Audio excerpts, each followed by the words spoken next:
Ate Beth emosyonal na inamin na may babaeng nais-alayan si Bunso Migs Malino, sino siya kilalanin?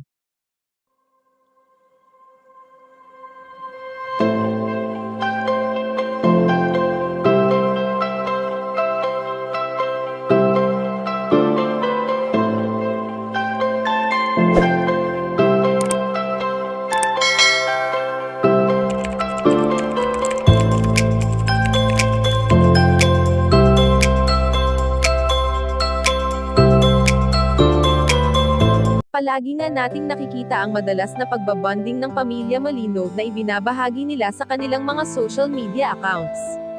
Sa ginagawa nga nilang ito, ay talaga namang marami ang nagsasabi na sana lahat ng magkakapamilya ay katulad ng pamilyang mayroon si Bunso Migs Malino.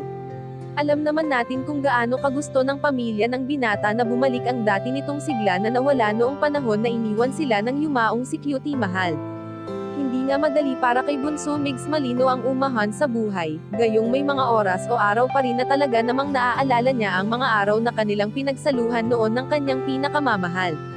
Wala na ngang masasakit pa sa naranasan noon ng binata, na kahit ngayong unti-unti na siyang nagiging maayos ay hindi pa rin ito maiwasan na maging malungkot dahil hindi na niya muling makakasama pa ang kanyang prinsesa.